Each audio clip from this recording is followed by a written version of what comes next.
आए दिन आप देख रहे हैं पेपर पत्रिका द्वारा, टीवी न्यूज द्वारा आपको देखने को पढ़ने को मिल रहा है। कोई ऐसा दिन नहीं जा रहा जिस दिन सरहद हिंद से मेरे देश के प्रहरी, मेरे देश के सिपाही का डेड बॉडी, पार्थिव शरीर मेरे भारत देश में न आता हो। से कोई दिन ऐसा नहीं जा रहा है। ये ऐलान था इससे पहले, तू एक मारेगा तो हम 10 मारेंगे। हमारे लोग से टाइट तो हम लोग का पीकर हो। बार बिरादरी टाइट रहे लेहर गरी। मौके के बात होती है, शादी विवाह में अगर वो न हो तो अधूरा लगी।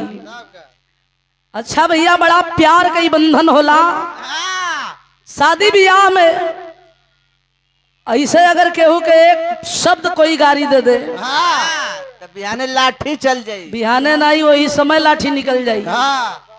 लेकिन शादी विवाह में कितना ममता, कितना प्यार होला कि बारातिन के लोग नाम बोल बोल के मतारी बहन लोग से गारी सुने लन। 4 कोर बेसी खालन लोग। हाँ, गारी गवाए के 4 कोर बेसी लोग खालन।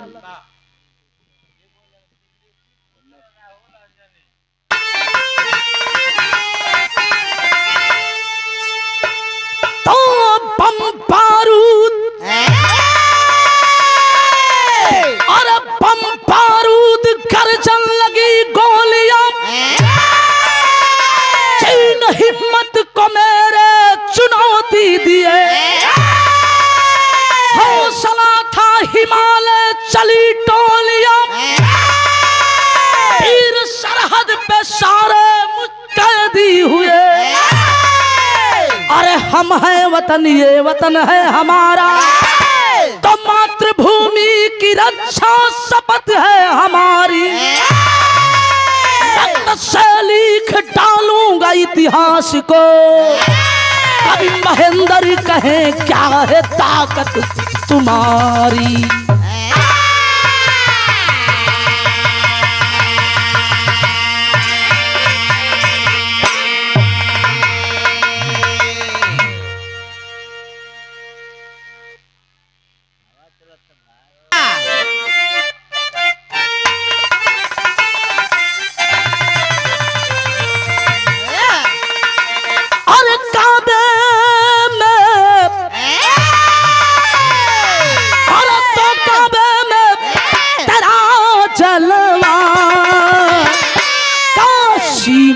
नजारा है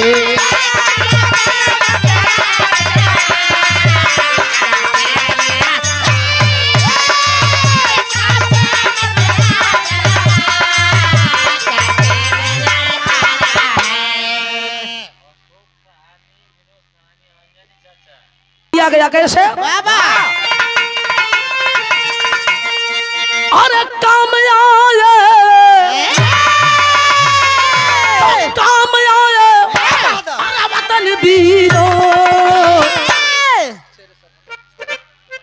का भइल भैया, काहे चल रनिया?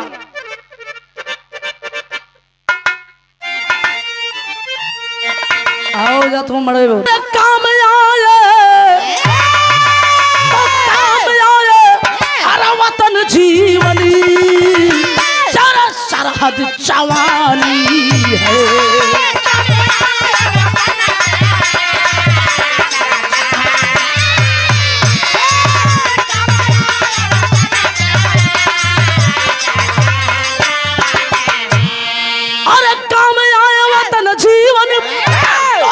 सरहद जवानी है, करके अमर होते।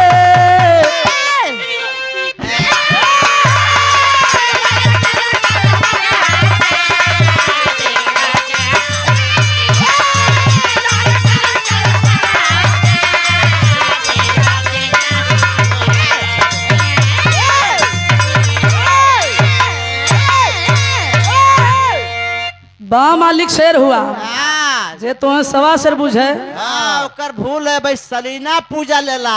ई तो से के पूछत ह। कहानी के ऐसे शुरुआत हो गई। हल्का सा स्वर्गीय बुल्लू गुरुजी का झलक है बाबू।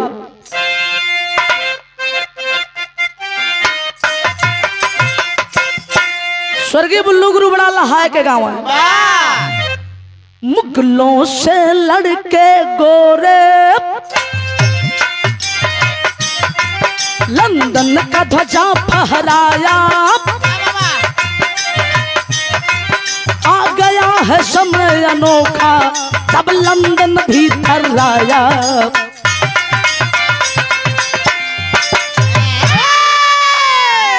एक लाइन और गाँव है, पैसा ले लो। भारत को मिली आजादी, खुशियों में जनता गाई, हंस रहे थे दादा दादी एक यशगुन घड़ी है आई।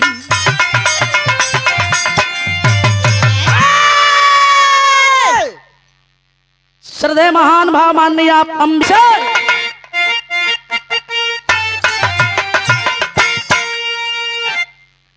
और सन 1962 में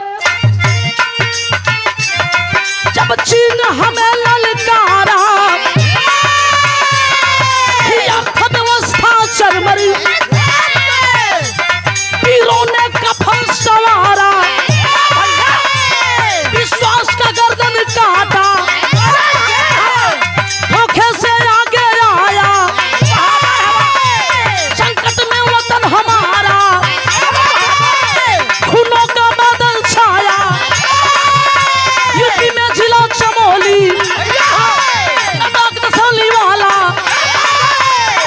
वाला राजेंद्र हो गया है, भर्ती वाला मार सही है।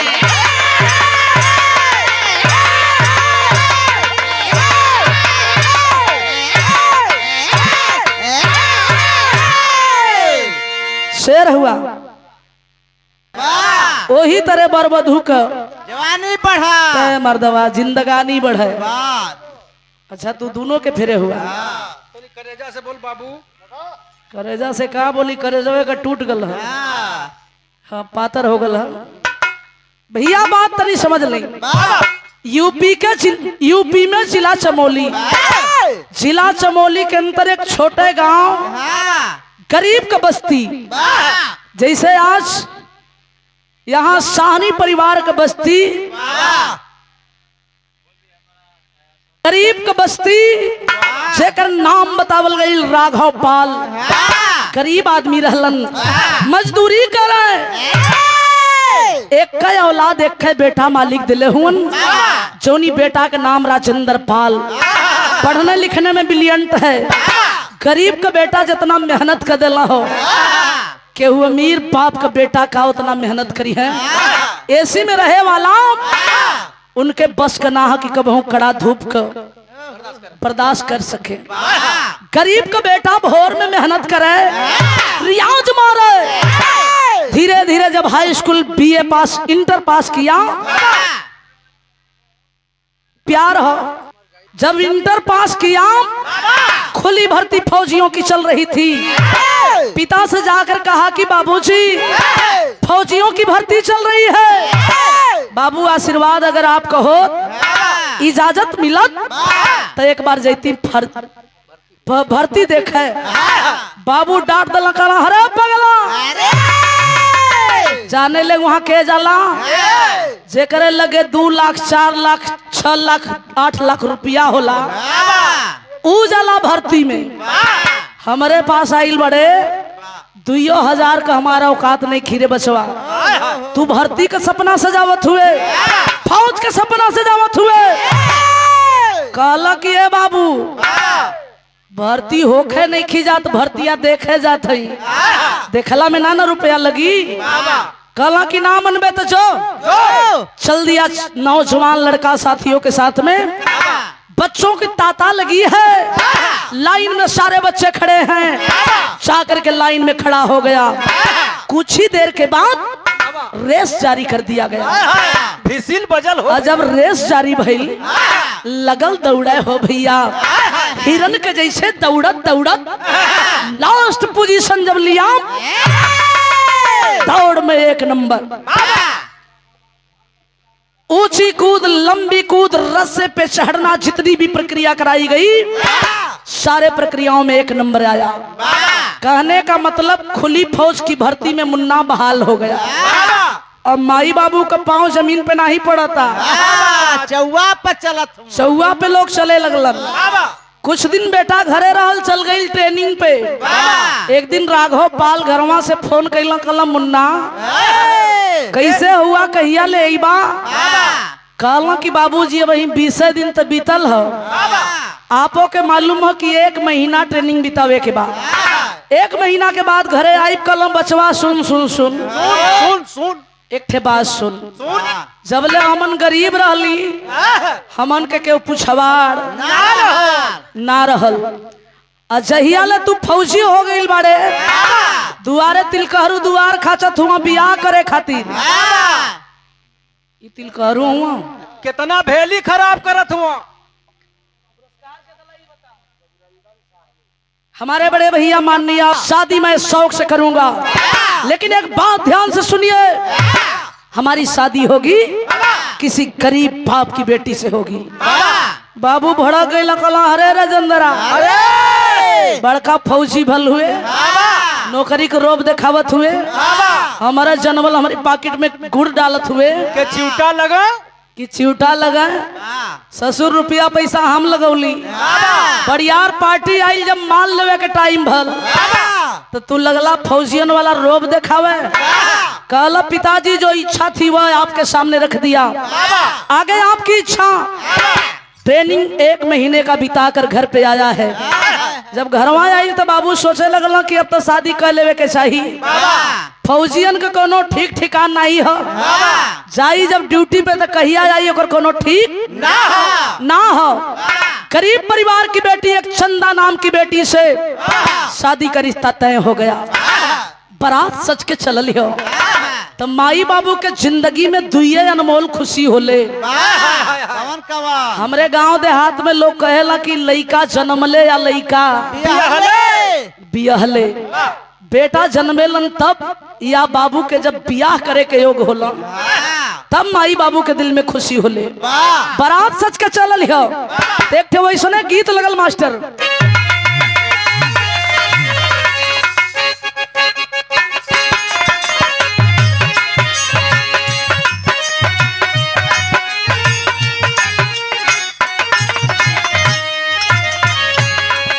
कोनो दुल्ही परदेसी दुल्हा से चिट्ठी लिख के भेजले बा, जब ना जवाब आइल तब फोन से वो रहन सुनावत हियो। कहते का मन कर सिलावट पे लोढ़ा से,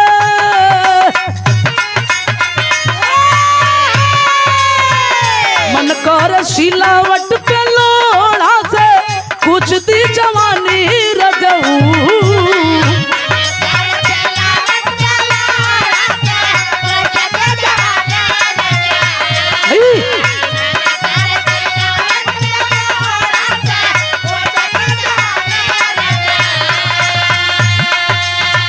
मन कर सिलावट पे लोढ़ा से, कुछ दी जवानी रजऊ।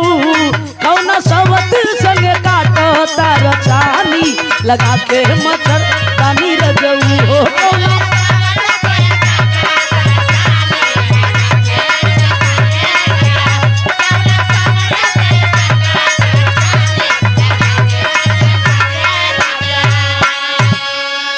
लेकिन भाव दिया गया, अरे ट्रेनिंग कई के अइले छुट्टी घरवा,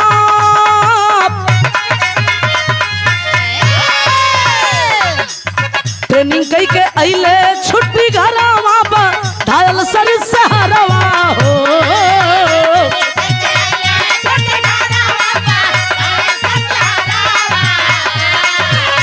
जाओ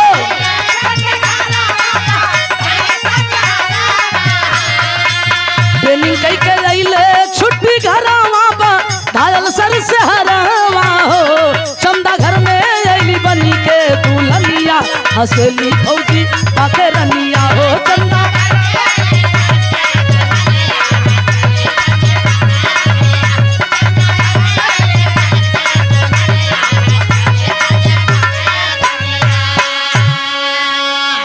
भैया हो चंदा नाम के लड़की से शादी तय हुई है। बारात सच के जब घर से निकलल है मास्टर, तो मतारी बहन बड़ा प्यार से एक गीत गावेली, मालूम है? अरे के कर बसिया गहा गहा बाजे, गहा गहा बाजे, अरे कवन दुलरू बियाहल। दुल्हे के बाप का नाम लेके लोग गाई।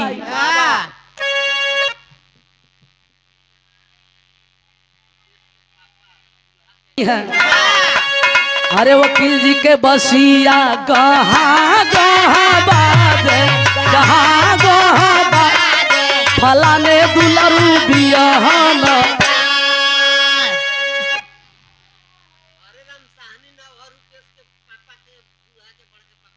ही बारात गांव के गोइडे आवेले, त घराती बिटिया पक्ष से मतारी बहन लोग गई हैं बिटिया के बाप का नाम लेके, चाचा का नाम लेके।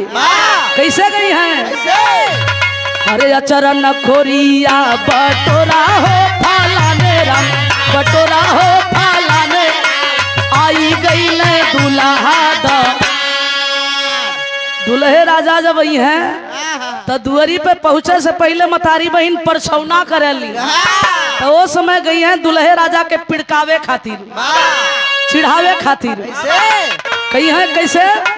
अरे छुट्टी गई ले खोई छा, छटकी गई ले लेडुआ, छटकी गई ले, अरे कुकू कुकू हंसेला द। तमाम गीत होले। भैया हो शादी चंदा नाम के लड़की से हो गई। लोग कहेला जिंदगी का बड़ा अनमोल रात सुहाग रात। सुहाग कक्ष में पति पत्नी के बीच वार्ता होतबाम, फोन की घंटी घन घन आ गई। दौड़कर फौजी जवान तार को स्वीकार किया, सैल्यूट लगाया, जय हिंद सर, जय हिंद बेटे। शादी हो गई बेटे? जी सर शादी हो गई। बेटे एक बात ध्यान से सुनो, छुट्टियां कैंसिल कर दो, चले आओ सरहद हिंद की हिफाजत में। इतने साहब कहलन तार कट गया। जब फोन कटल, फौजी जवान 2-2:30 बजे थी रात, लगा वर्दी कसने। दुल्हन चंदा घूंघट के आड़ से अपने पति के देखलस कि स्वामी वर्दी कसे लगलन, रो पड़ल कलश की सैया। लोग कहला जिंदगी का बड़ा अनमोल रात सुहाग रात होले। अभी 5 मिनट पहले आप कहत रहा कि 1 महीना की छुट्टी हो, अब 5 मिनट भी सही ना बीतल हो स्वामी, वर्दी कसत हुआ। दुल्हन के तरफ बड़ा गौर से देखा, डांट कर आवाज दिया, कहा अरे चंदा तुझे गर्व होना चाहिए, तू कोई गैरू गैरू मर्द की पत्नी नहीं है, बल्कि एक फौजी जवान की पत्नी है। शर्म नहीं आती, आंख से आंसू गिराती है। ध्यान से एक बात सुन, मैं फौजी हूँ, देश के लिए जीना है और देश के लिए मर जाना है। फौजी जवान का जज्बात सब सुनलस, आंख से आंसू पोंछ लेलस, रोम रोम में जज्बात जग गई। आरती का थाली उठौला, पति के आरती उतरली, माथे तिलक लगौलस, कलश की जा राजा जा सैया, हमार सरहद सलामत रही, जिंदगी जवानी सलामत रही, मौज मस्ती लेने का बड़ा मौका मिली स्वामी, जा। चल दिया बहादुर। सुबह होते होते रेजिमेंट में पहुंचा, साहब सामने बैठे हैं, जाकर सैल्यूट दगाया, जय हिंद सर, जय हिंद बेटे। आ गए बेटे? लेकिन जी सर मैं आ गया, लेकिन जानना चाहता हूँ, पहले आक्रोश है, 1 महीने की हमारी छुट्टी थी, कहा कि सर मेरी छुट्टियां कैंसिल क्यों कराई गई? साहब इतने कहलन कि बेटे कुछ ऐसे सवाल होते हैं जो किए नहीं जाते, और कुछ ऐसे भी जवाब होते हैं बेटे जो दिए नहीं जाते। बेटे अगर जानना चाहता है तो सुन, चीन के आतंकी मेरे भारत पे हमला बोलने वाले हैं, तेरे जैसे बहादुरों की जरूरत है, लैस हो जा हथियारों से, लैस कर लो अपनी जवानों को लगा बम बारूद गोलियों से लैस होने। जब लैस हो लिया तो कहा कि सर हम अब तैयार हैं, बताइए हमें ड्यूटी देने जाना कहाँ है। साहब ड्यूटी का स्थान चुन के बतावत हुआ, गीत बदल गई।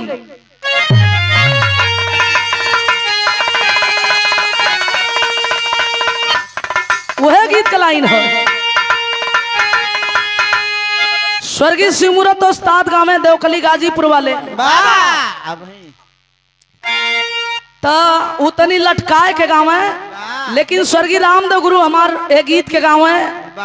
वो समय भरोसा भैया जो ने समय लड़की से बिरहा ना गावत रही, तो जब जेंस में बिरहा हो तो एक जानी के मर्द लोग बना दे, एक जानी के मेहरारू बना दे, काट चुटकुल्ला बोलो खातिर, तो ही में लोग गाँव है। कैसे अरे बही उमरिया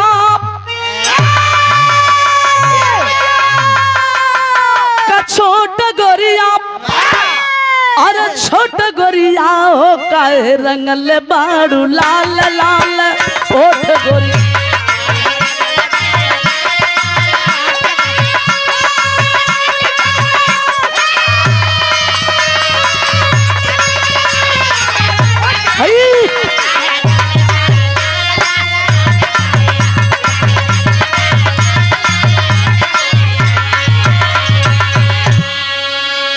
सुंदर पुरस्कार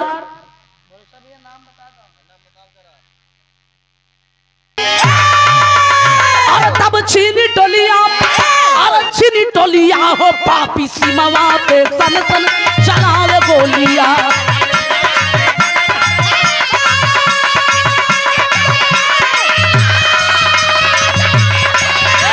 क्या बात है भाई।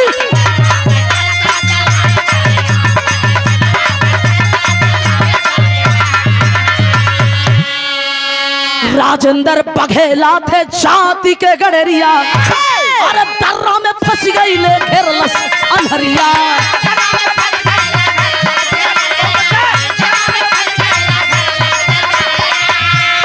अरे तब फहरा के तिरंगा बोले इनकलाबी बोलिया, इनकलाबी बोलिया हो पापी सीमा पे सन सन चलावे गोलिया।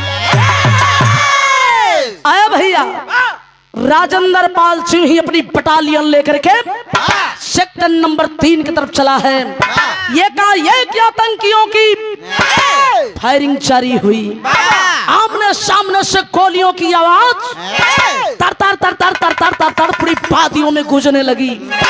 जगह जगह से जवान मोर्चा संभाल लिए, सारे जवान राजेंद्र के पीछे हैं, राजेंद्र आगे की तरफ जा रहा है और पैरों तले जमी पे ध्यान नहीं दिया।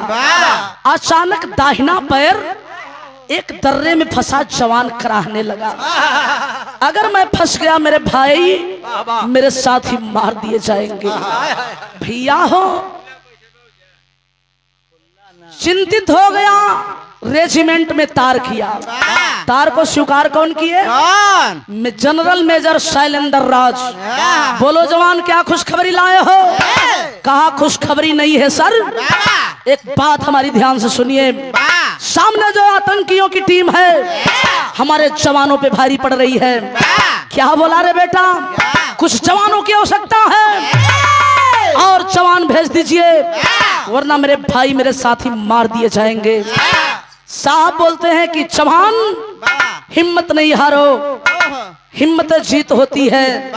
बेटा हिम्मत मत हारना। और जवान जा रहे हैं, दूसरे बटालियन के जवान आए, मोर्चा संभालने में जवान कामयाब हुए। सारे जवान आतंकी जब भाग खड़े हुए सारे जवान वापस शिविर की तरफ आ गए। चलो यार भग गए साले, भग जाने दो, हम भारतीय हैं, भागने वालों पे कभी वार नहीं करते। जब शिविर में आए तो एकाएक उन लोगों का ध्यान पड़ा कि अरे यार कुछ चूक हो गया हम लोगों से।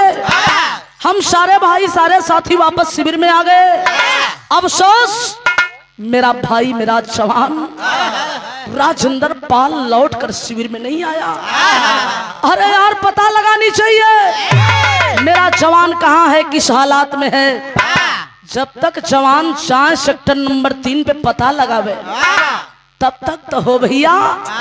चीन के एक आतंकी की नजर उसी राजेंद्र पे गड़ी हुई थी। 2 जवान आए, पैर को दर्रे से निकाले, ले जाकर चीन के कस्टडी में कैद कर दिए।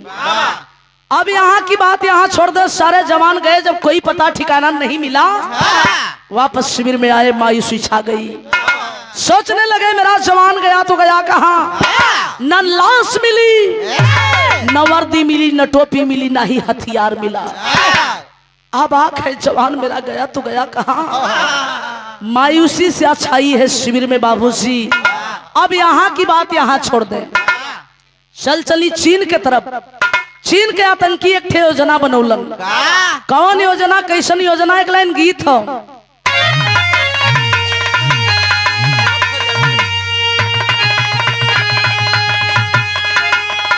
स्वर्गीय सिमरत उस्ताद गावे थे के तनी सा लटकाए के गावे। अरे सासु मारे ताना,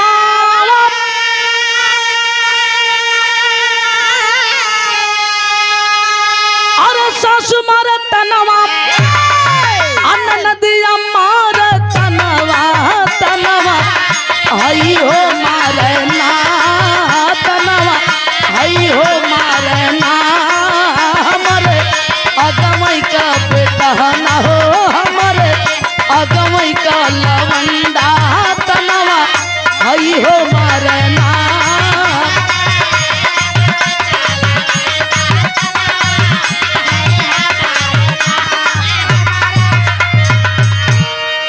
लेकिन ठीक हो, भाव हो, भाव तनी उस्ताद के लाइन में।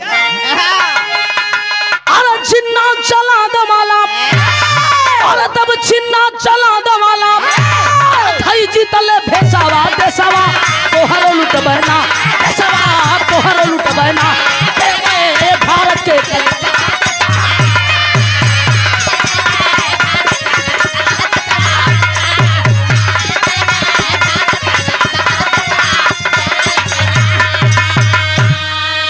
जगह जगह होई कैली घेरा बंदी, सथवा निभाया रूसी काट के पाबंदी। अरे भाईचारा वाला नहीं, अरे भाईचारा वाला नहीं, राखब लावा ले सवा दे सवा, तोहर लुट बहना सवा, तोहर लुट बहना भारत के, तोहर लुट बहना।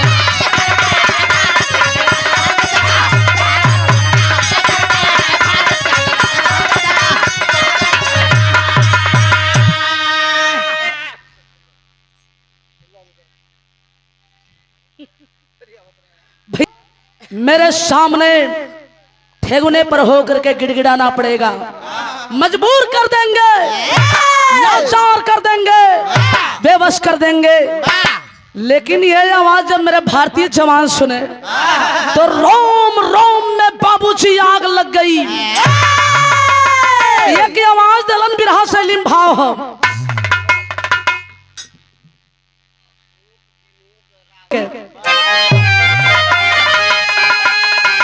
अरे चुनौती ना सहाई हमसे, अरे चुनौती ना सहाई हमसे, 10-16 शेर समर में कस के चले कसौटी, अरे कसौटी, अरे कसौटी।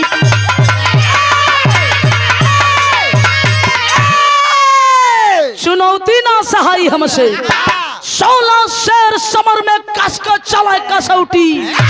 और ललकार उठी भारत माता, ललकार उठी भारत माता, अब क्यों देर लगाते हो। और जगजा वतन के प्रहरी पाक को मिस्या आज बचाते हो। तब पैटर्न टैंक पर इतरा कर, पैटर्न टैंक पर इतरा कर मचल उठा है पाकिस्तान। ध्वस्त किया है हमीद हंसकर, बोला जय जय हिंदुस्तान। हमीद भी एक मुस्लिम का बेटा था, लेकिन आजादी के वक्त जब मेरा मुल्क, मेरा देश बटने लगा मेरे बाबू, अभी तक तो एक मुल्क था, बाबा अब एक मुल्क दो मुल्कों में विभाजित हुआ। वाह एक बना हिंदुस्तान तो दूसरा बना पाकिस्तान पाकिस्तान। वाह जब देश मेरा बट गया, आजादी तो मेरे देश को मिल गई, लेकिन आजादी मिलने की खुशी, आजादी का जश्न हाय हाय के मनावत था, ए कहाँ मनावल जात था? कहाँ मेरे देश के उस समय गृह मंत्री रहे बाबा लौह पुरुष सरदार वल्लभ भाई पटेल। वाह ये खुशी कहाँ मनावत हूँ? विदेशी हम भाव हो।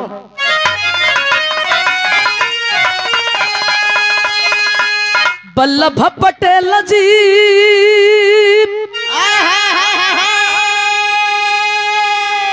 ए भैया लाहौर पहुंची गई लाहौर, तब भोर में तिरंगा फहराई गाँव गीतिया। कहे हारा पाकिस्तान ने कुछ यह कदम और जवानावा हो, अरे देश के पहरुअन के अरे करल सुसतिया। लेकिन डोगरा रेजिमेंट में ए भैया राजेंद्र पाल रहा हो, अगर जन्मल लाल खुशी भैलिया रतिया। भैया बाबूजी लोग, राजेंद्र पाल की पहली मिलन चंदा के साथ हुई थी। उसी रात में, रात का वेला, रात का वक्त था, राजेंद्र पाल भोर होते होते निकल गया। लेकिन क्या पता राजेंद्र पाल को बाबा मेरे मिलन की निशानी, मेरा निशानी चंदा के पेट में पल रहा है। धीरे धीरे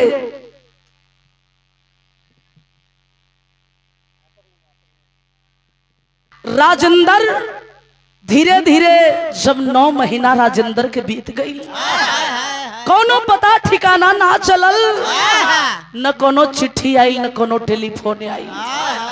दुल्हन चंदा घबरात थियो, लेकिन जब 9 महीना कुछ दिन का समय क्रॉस कैलस, चंदा एक होनहार लड़का का जन्म दिली।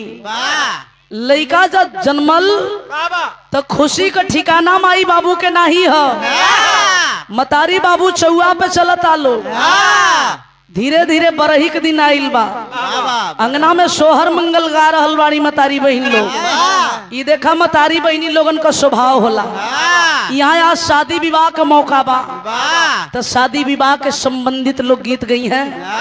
जहाँ जौन मौका रहेला वैसने चीज परोस देनी। हाँ, यही करियवा के खाए खातिर के वैसने चीज परोस। सुंदर पुरस्कार दलन भैया, आपके चरणों में नमन। ई लड़का के दूध पिए खातिर दिलन है। भैया के प्रणाम, सब भैया के प्रणाम। भैया हो, खुशी के दिन कहानी न छूटने पावे। लड़का धीरे धीरे पले लगल, बढ़े लगल। 6 महीना के भइल, लड़का का नामकरण हो गल। नाम का पड़ल रणजीत पाल। जब 6 महीना के भइल तो अचानक भारत सरकार से खबर आई है, राजेंद्र पाल देश के लिए शहीद हो गया। ये खबरिया आई तो जंगल में लगी आग जैसे, पूरे गांव में गली गली में एक खबर आई है। चर्रा चर्रा एक बार गांव का हिल गया कि बा मालिक, जौने मतारी, जौने बाप का एक लौता बेटा देश खातिर शहीद हो गल। लेकिन चिंता और दुख ये बात से हो कि बेटा का न लाश मिलल, न वर्दी मिलल, न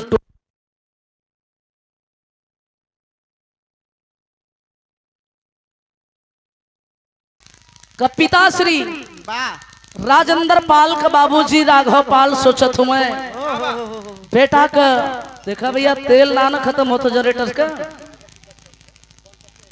अच्छा, तो आखिर सोचने लगे कि विचार करने लगे बेटा शहीद हो गया, इसकी बहुत बड़ी खुशी है, लेकिन दुख यही बात से हो कि बेटा के न लाश मिलल, न वर्दी मिलल, न टोपी मिलल, ना ही हथियार मिलल। मतारी सुल्ला पछाड़ा खा के गिर पड़ल। हाय लाल, जीवन कैसे बिताई। ऑन स्पॉट मां अंगना में मौत हो गई मां की। पुतला बना के बाबू राघव पाल राजेंद्र के नाम पे अंतिम क्रिया कैलन। माई और बेटा का 13 का दिन बितावल गई। धीरे धीरे समय बीते लागल। परिवार में बचल के राघव पाल, धर्म की बेटी चंदा, एकलौता पुत्र रणजीत पाल, 3 ही सदस्य घर में बचे। अच्छा तक राघव पाल के दिल में जज्बात रहल, भले गरीब रहल लेकिन दिल में जज्बा रहल। बेटा शहीद हो गया, बेटे का काम अधूरा रह गल, वो पूरा के करी। हमार पोता बेटा बन के बहादुर बन के अधूरा काम बाप का पूरा करी। भैया हो सपना सजा के राघव पाल उठौना दूध लगा देलन, भोर में मेहनत करावे लगलन, दौड़ावे लगलन, रियाज मारे लगल। जब धीरे धीरे इंटर पास किया, बीए का छात्र भइल। बीए फाइनल करते करते फौजी की बाबूजी फौज की खुशी में बहाली तो चल ही रही थी, भर्ती चल ही रही थी। राघव पाल का आदेश लगल, अरे मुन्ना अगर 10 लाख रुपया भी लगी बेटा तक कदम पीछे न हटाई। तो के फौज का जवान बने के बाद, लेकिन माई से बचवा डेरा था। काहे कि माई फौजियन के नाम पे बड़ा चिढ़ है, पागल जैसे गुस्सिया जाए। कलश किए बाबा फौजी हो जाई, लेकिन ये बात के माई स्वीकार ना करी। कला अरे पगला पहले तू जो जब वो दिन आई तो वो सामने देखल जाई। चला है फौज का जवान बनने बहादुर। भैया हो दौड़ जारी किया गया। 1 नंबर दौड़ में ऊंची कूद हो, लंबी कूद हो, रस्से पे चढ़ना हो, सारी प्रक्रियाओं में 1 नंबर आता रहा। फौज की भर्ती में बहाल हो गया। ट्रेनिंग भी तौलस, कुछ दिन घरे रहल। पहली पोस्टिंग मुन्ने की हुई कहाँ? बाघा बॉर्डर के तरफ। जब बाघा बॉर्डर पे पहली पोस्टिंग हुई है, चला है फौजी जवान का बेटा रणजीत पाल। वर्दी कस के जब टोपी लेके हथवा में माई के सबनवा आहिल, तब पगली वर्दिया देखते हो भैया, टाट के आवाज लस की ना मुन्ना ना, फोड़ दे वर्दी के, फेंक दे वर्दी के। अरे यह वर्दिया रे पगला, यह वर्दिया हमरे जिंदगी के दुश्मन भइल। यह वर्दी तोर बाबू पहिर के गईला, आज ले कोनो पता ठिकाना ना चलल। ई वर्दी फेंक दे मुन्ना। पकड़ के वर्दिया झूल गई। बचवा हंसे लगल। रणजीत कला की माई वाकई पागल लगेली। देखा देहात का अनपढ़ औरत के समझ के बचवा भुलवावे लगल। कला की माई बाबू वाली वर्दी ना हरे, सिपाही हई हम, लेकिन एक थाने का सिपाही हई। हमें थाने पे रखे गांव जवान में ड्यूटी देवे के हम। माई माथे तिलक लगा के विदा कर देलस। विश्वास के साथ जब विदा कैलस, बचवा चलल है तो बिरहा के आखिरी गीत चलल यम भाव बाबू।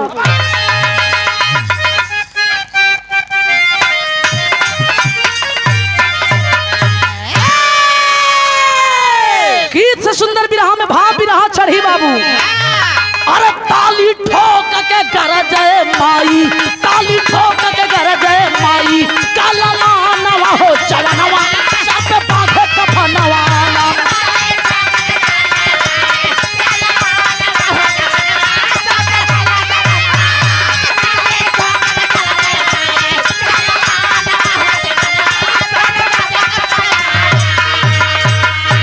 भागन लगा पाक बेईमानवा,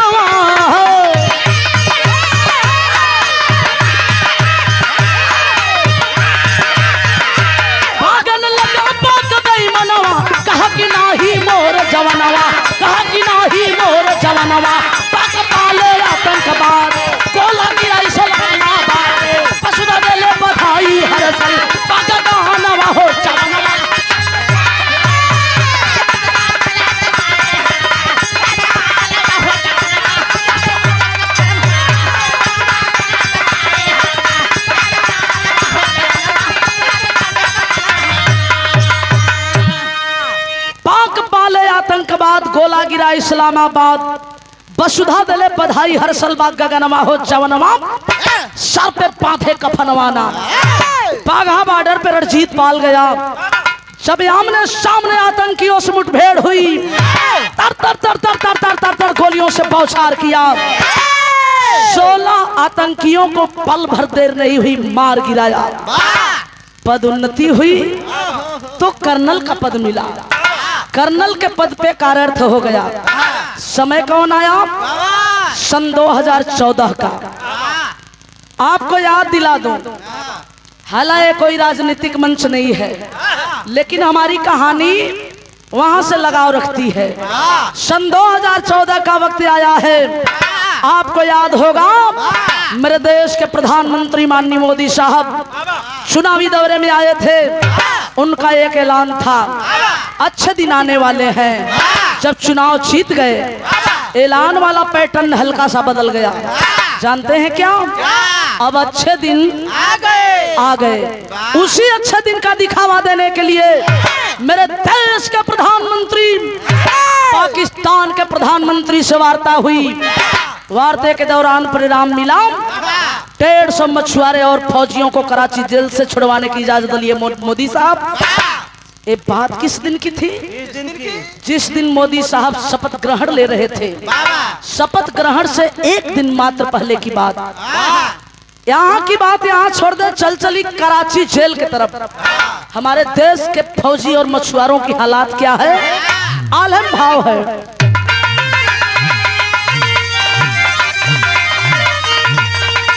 अरे अखियां निकाल काटे यह हाथ पौआ के,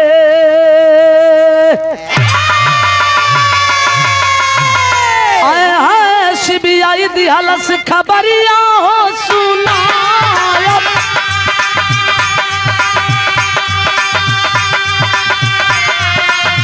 सीबीआई दिहलस खबरिया हो सुना।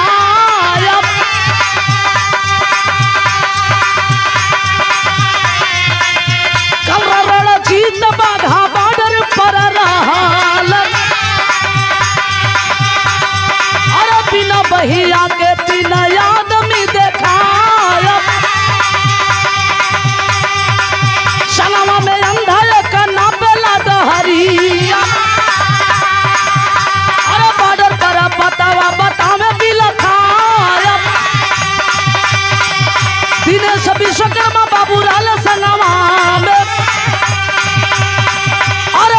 बहरिया बात गाजीपुर लिखा है ना। मवारा चंद्र गौदा सोली हो बतावा, अरे ना मवारा चंद्र गौदा सोली हो बतावा। अरे जिला हो चमोलिया बंदला लिखवा।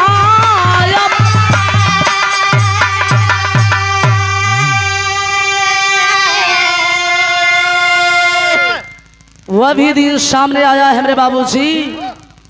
कराची जेल से 150 फौजी और मछुआरे जब छोड़ दिए गए, तो मेरे देश के बाबू धीरे धीरे मेरे देश में आने से पहले आदेश हुआ कि सारे लोगों का बायोडाटा चाहिए। कौन मछुआरा है, कौन फौजी है, कौन किस जिले से है, कौन किस नाम से है। वही कर्नल रणजीत पाल 2 सिपाहियों को लेकर बाघा बॉर्डर पे सारे लोगों का बायोडाटा लिख रहे हैं। बायोडाटा लिखते लिखते कर्नल की नजर जब पाकिस्तान के मुल्क पे पड़ी, तो 2 व्यक्ति आ रहे थे। एक व्यक्ति बहुत जल्दी जल्दी चल कर आ रहा है, उसी के कंधे पर हाथ रखकर कोई बुजुर्ग आदमी आ रहा। देखने से लगता है शायद उसकी आंखें नहीं है, चूंकि कदम रख रहा है जमीन पे, तो टटोलता हुआ रख रहा है। सोचते विचारते कर्नल को तब तक तो दोनों व्यक्ति बॉर्डर क्रॉस कर गए। जब अपने मुल्क पे कदम रखे, तो उस व्यक्ति से पहले आदमी से नाम पूछा गया, क्या नाम है आपका? उस व्यक्ति ने बताया कि ऐसा हम मेरा नाम जानना चाहते हैं। मेरा नाम है दिनेश विश्वकर्मा, मैं बहरियाबाद जिला गाजीपुर का रहने वाला, सन 62 का एक मछुआरा था। मछली पकड़ने के लिए मैं गंगा झील में जाल लगा ही रहा था। पानी का एकाएक ऐसा बहाव आया, मैं अपनी आप को संभल नहीं पाया। बहते बहते मैं अपनी आपा खो बैठा। जब मैं होश संभाला, होश में आया तो अपनी आप को पाकिस्तान के मुल्क पे पाया। कराची जेल में हरामजादे कैद कर दिए। मुझे जकड़ करके पूरी बदन सिगरेटों द्वारा हरामजादे भोन कर रख दिए। एक दिल रखने की जगह शरीर के अंदर नहीं है। उसी व्यक्ति के कंधे पर हाथ रखकर कोई बुजुर्ग आदमी आ रहा है। उस व्यक्ति से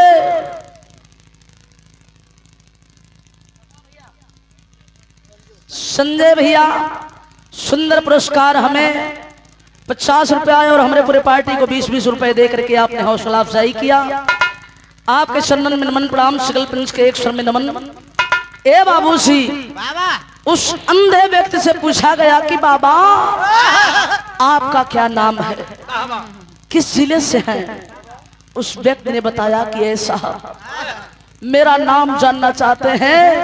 मेरा नाम है राजेंद्र पाल, मैं जिला चमोली गांव दसोली का रहने वाला, सन 62 का एक फौजी था साहब। जब इतनी बात कर्नल सुने, उछल पड़े कुर्सी से नीचे, हाथ जोड़ के अंधे व्यक्ति के सामने खड़े हो गए। कलंकी बाबा, अगर आप गांव दसोली के रहने वाले हैं तो एक बात सत्य बता दीजिए, आपके पिता का नाम कहीं राघव पाल तो नहीं था बाबा? आप आंख अंधा आदमी, मैंने अपना नाम, अपनी गांव का नाम बताया, लेकिन ये साहब मेरे पिता का नाम कैसे जानते हैं? कर्नल साहब कला की बाबा खामोश हो गए। एक बात सत्य और बता दीजिए बाबा, आपके धर्म पत्नी का नाम कहीं चंदा पाल तो नहीं था बाबा? हाँ बाबू, हाँ मेरे पत्नी का नाम चंदा पाल था, लेकिन आप हैं कौन? जब इतनी सवाल सुने कर्नल, जाकर सांप के बाबूजी धधा के कमरिया पकड़ के लटक गई। फक के रो पड़ला। कला कि बाबू सोने पिता के दर्शन खातिर ता जिंदगी की आंख तरस गई, आज दर्शन भी मिलल। ए हालात में हम कैसे कही हो बाबू कि वही अभागन चंदा के गोद का इकलौता बेटा है।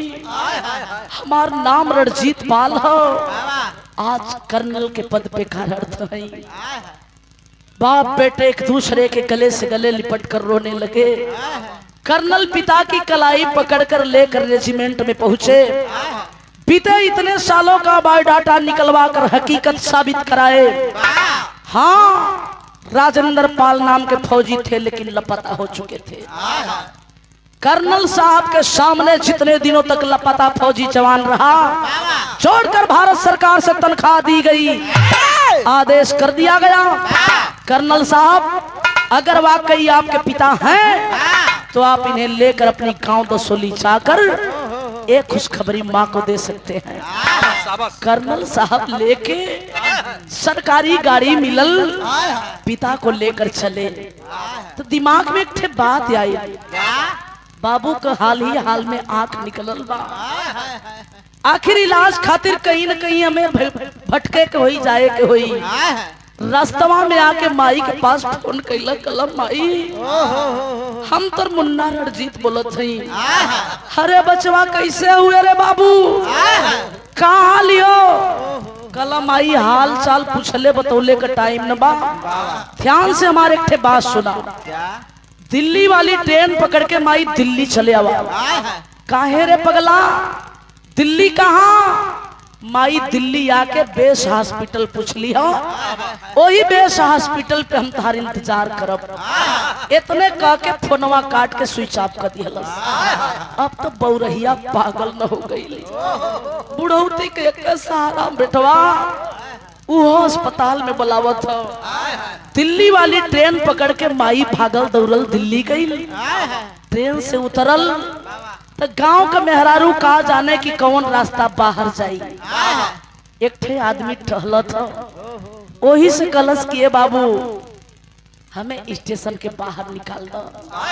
कहला ए माई कहाँ जेबू? कहली कि हमें बेस हॉस्पिटल जाए के हो बाबू, हमार बचवा वैसा जोहत होंगे। वो आदमी एक ऑटो वाला था, ऑटो पे बिठाया और लेकर उस बुढ़िया माँ को चला है।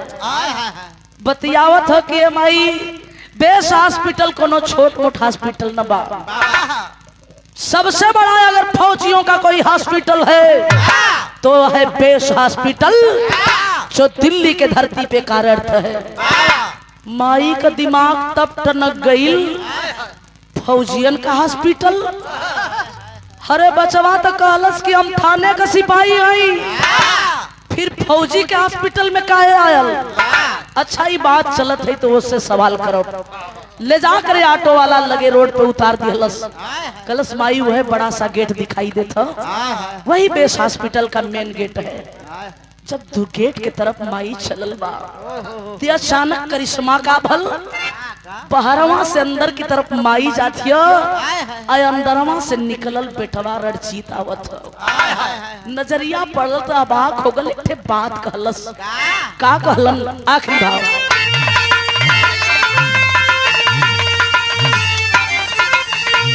कहे बड़ी दुख से पोसाली,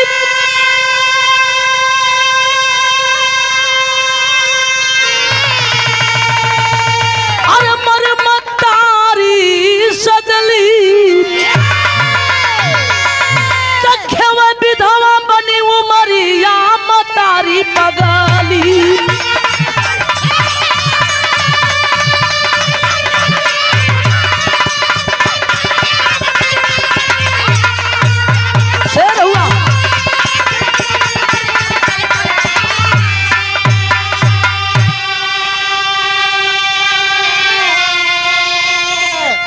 चंदा जब सामने गई सही सलामत ठीक हालत में, जब बचवा के देखलस कलस की मुन्ना तोर परेशान कैले के आदत ना गई रे, आखिर हमें छेड़ के हमें परेशान करके तो के का मिलला। विराह सुने वाले बाबू चचा भैया लोग कहला कि माई हमें देख के खुशी मनावत हो। गेटवा के अंदरमा से कलैया पकड़ के बाबू के खींच देलस। कलस की माई तनी इनहु के देखा। जब पति के चेहरे पे नजर पड़ी चंदा की, अबाक हो गई, दौड़ के पैर पकड़ के रोवे लगल कि स्वामी कौन इतना बड़ा हमसे गलती हो गई, जोने का सजा इतना बड़ा दे दिया, अपने जीते जी हमें विधवा बना दिला हो सैया। अभागन हो गई। माई के सामने पिता खड़े हैं, अंधा व्यक्ति कुछ कह नहीं सकता। चंदा इतने तक कलश की देखा सैया, देखा ना तोहार बचवा, तोहार दुलार का मुन्ना समनवा खड़ा है। तब अभाग होकर राजेंद्र पाल बोल पड़े, खला कि अरे पगली कब बस यह बतिया तो मुन्ना भी कहत हो कि बाबू देखा माई आवत हो। यह बतिया तू सवाल करत है कि देखा तो हर मुन्ना खड़ा हो। अरे कौने आंख से देखी रे चंदा, कौने आंख से देखे बदे कहत है। जब आंख पे नजर डलस अबाक हो गई चंदा की, ये सैया यह हालात आपका किया कौन? बीती हुई बात राजेंद्र पाल बतावे लगलन किया है चंदा। जब तक मैं चीन के कस्टडी में था बिल्कुल सुरक्षित था, जब मेरा देश बंटने लगा, लड़ाई चुझी हुई थी, उसी समय मुझे मौका मिला, मैं चीन के कस्टडी से किसी तरह भाग निकला और भागा तो भागते भागते अपनी आप को बचाने के लिए हाल हाल का बंटवारा हुआ था। मेरे समझ में ये नहीं आ पाया हिंदुस्तानी मुल्क कहां से कहां तक है और पाकिस्तानी मुल्क कहां से कहां तक है। मैं भागते भागते अपनी आप को बचाने के लिए पाकिस्तान के मुल्क पे कदम रखा चंदा। हिंदुस्तानी भारतीय फौजी वाली वर्दी में जब देखे पाकिस्तानी, पकड़कर चकड़कर मुझे ले जाकर कराची जेल में कैद कर दिए। हाल हाल में जब समझे हरामजादे कि अब छोड़ना पड़ेगा, मात्र 4 दिन पहले की बात है चंदा, मेरे देश के अच्छे अच्छे ठिकानों का नाम पूछने लगे। जब मैंने बताने से इनकार किया तो जानती है हरामजादे क्या किए? सूजा लाल करके दोनों आंखों में बोक हमारी दोनों आंखें निकाल लिए। मैं हर हसर झेल लिया, देश के प्रति अपना जुबान नहीं खोला रे चंदा, नहीं खोला रे चंदा। चंदा इस बात को बर्दाश्त नहीं कर पाई। बेटे कर्नल की कलाई पकड़कर बड़े डॉक्टर से बात करती है, और चंदा करती क्या है? ऐजा भी रहा गजब हो गई। अरे सिंधुरा का सती चंदा देहली एक नया नवा, कहा देखिला राजेंद्र अपन लाल जहानावा।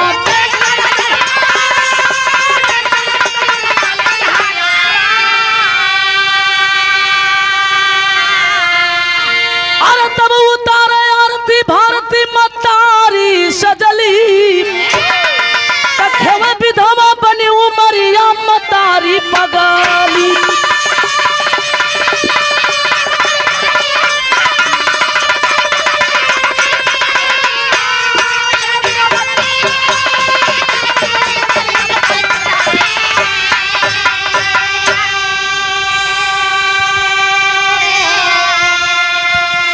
अपनी स्वच्छा से दाहिनी आंख अपनी पति को रोपवाती है। समय अनुसार हॉस्पिटल से छुट्टी मिली। माँ और पिता को लेकर कर्नल साहब घर दसौली आए। कुछ दिन माँ पिता का सेवा सम्मान किए, आखिरकार पुनः अपनी ड्यूटी ज्वाइन कर लिए। ये कोई कापोल काल्पनिक बात नहीं मेरे बाबूजी, मेरे घर खुद ब खुद फौजी हैं।